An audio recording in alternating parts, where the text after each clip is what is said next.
নমস্কার সবাইকে। শ্রীমদ্ ভগবদ গীতা এক অনন্ত জ্ঞানের কথা। আজ আমরা শুনব অর্জুনের হৃদয়ের কথা। যুদ্ধক্ষেত্রে দাঁড়িয়ে আত্মীয়দের সামনে এক যোদ্ধা কিভাবে হয়ে উঠলেন দার্শনিক। চলুন যাত্রা করি গীতার প্রথম অধ্যায়ের 31 থেকে 46 নম্বর শ্লোকের পথে। ওম নমো ভগবতে বাসুদেবায়। শ্রীমদ্ ভগবদ গীতা অর্জুন বিষাদ যুগ।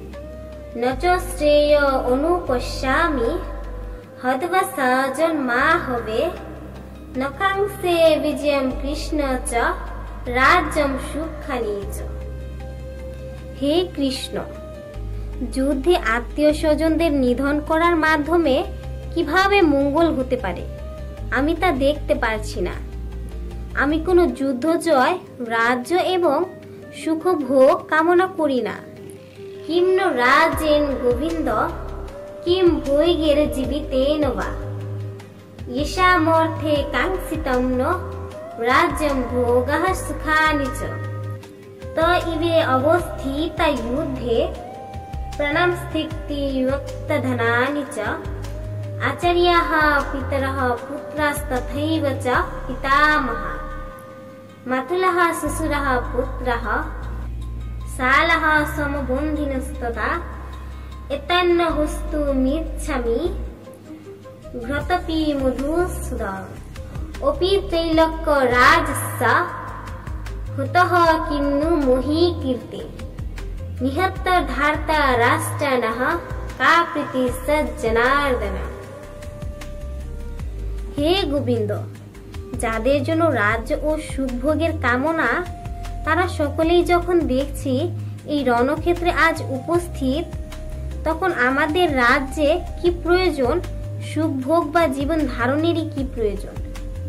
হে মধুসূদন, যখন আচার্য, পিতৃব্য, পুত্র, পিতামহ, মাতুল, শ্বশুর, পুত্র, শ্যালক ও আত্মীয় স্বজন সকলেই প্রাণ ও ধনাদের আশা পরিত্যাগ করে আমার সামনে যুদ্ধে উপস্থিত হয়েছেন, তখন আমি তাদের হত্যা করতে চাইব কেন? এমনকি তারা যদি আমাকে বধ করেন, হে জনার্দন, এ জগতের কি কথা? এমনকি ত্রিভুবনের বিনিময়েও আমি যুদ্ধ করতে প্রস্তুত নই। ধৃতরাষ্ট্রের পুত্রদের হত্যা করে আমরা কি সন্তোষী বা লাভ করব? পাপমেবা শ্রেয়দস্মান হৈতে তানাহ ততায়নঃ তস্মানার্হা বয়ম হন্তু ধার্তরাষ্ট্রং সবান্ধবান সজনম হি কথম হদবা সুখিনঃ স্যাম মাধব। এই ধরনের আততীয়তাদের বধ করলে মহাপাপ আমাদের আচ্ছন্ন করবে। তাই বন্ধু বান্ধব ও ধৃতরাষ্ট্রের পুত্রদের সংহার করা আমাদের পক্ষে অবশ্যই উচিত হবে না।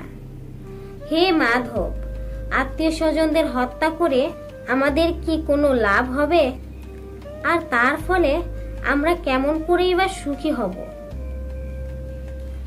यद्यपेतेन पश्यन्ति लोभोपहत चेतस्य कुलक्षयकृतं दोषं मित्रद्रोहे च पातकम् कथं न यज्ञस्मिभिः पापदस्मान्निवर्तितो कुलक्षयकृतं दोषं পাপস্য দিবির জনার্দন। হে জনার্দন, যদিও এরা লাজ লোভের দ্বারা প্রভাবিত হয়ে কুলক্ষয় জনিত দোষ ও মিত্রদ্রোহ নিমিত্ত পাপ লাভ করছে না, কিন্তু আমরা কুলক্ষয় জনিত দোষ লক্ষ্য করেও এই পাপ কর্মে কেন প্রবৃত্ত হব? কুলক্ষয়ে প্রাণস্যন্তি কুলো ধর্মঃ সনাতনঃ ধর্মনষ্টে কুলম কৃৎসম অধর্ম বিভাতৈ। কুলক্ষয় হলে সনাতন ধর্ম কুলধর্ম বিনষ্ট হয় এবং তা হলে সমগ্র বংশে অধর্মে লিপ্ত হয়।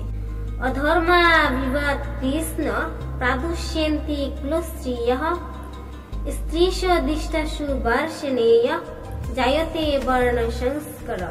হে কৃষ্ণ, কুলে অধর্মের প্রাদুর্ভাব হলে কুলবধূগণ কুলুষিত হয়ে পড়ে এবং হে বর্ষণীয় কুলস্ত্রীগণ অসচ্চরিত্রা হলে অবাঞ্ছিত প্রজাতি উৎপন্ন হয়। শঙ্কর নরকায়ব কুলগ্নানাম কুলস্য চ পতন্তি পিতর হেস্যানাম লুপ্তপিণ্ড দকক্রিয়া। বর্ণ সংস্কার উৎপন্ন বৃদ্ধি হলে কুল ও কুলঘাতকেরা নরকগামী হয়। সেই কুলে পিণ্ডদান ও তর্পণ লোপ পাওয়ার ফলে তাদের পিতৃপুরুষেরাও নরকে অধপতিত হয়। দোষী রেতঃ কুলগ্নানাম বর্ণ সংস্কার কি উৎসাদন্তে জাতি ধর্মঃ কুল ধর্মশ্চ শাশ্বতঃ।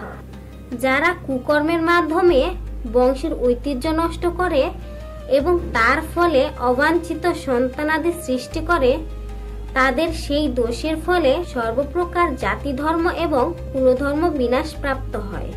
উৎসন্ন কুল ধর্ম নাম মানুষ্যনাম জনার্দন নরকে নিয়তম বাস ভবতি তেন শুশ্রম।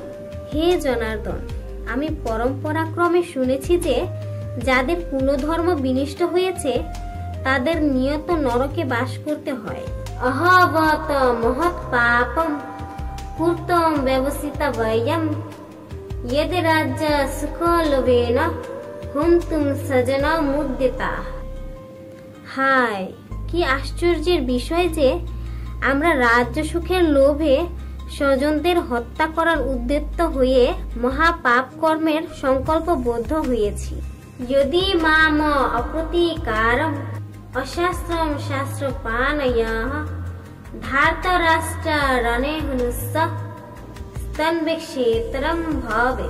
প্রতিরোধ রহিত ও নিরস্ত্র অবস্থায় আমাকে যদি ধৃতরাষ্ট্রের পুত্ররা যুদ্ধে বধ করে তাহলে আমার অধিকতর মঙ্গলই হবে।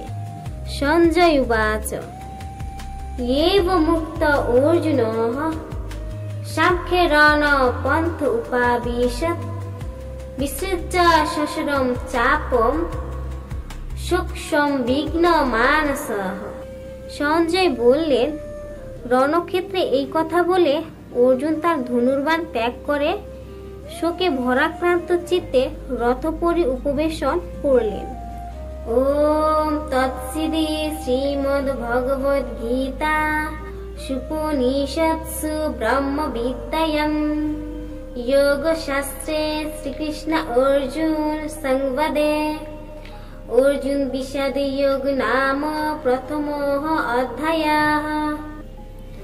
এই প্রকার শ্রী ভগবানের দ্বারা গীত উপনিষদে ব্রহ্মবিদ্যা অন্তর্গত যোগশাস্ত্রে বিধেয়ক শ্রীকৃষ্ণ এবং অর্জুনের সংবাদে অর্জুন বিষাদ যোগ নামক প্রথম অধ্যায় সম্পূর্ণ হলো।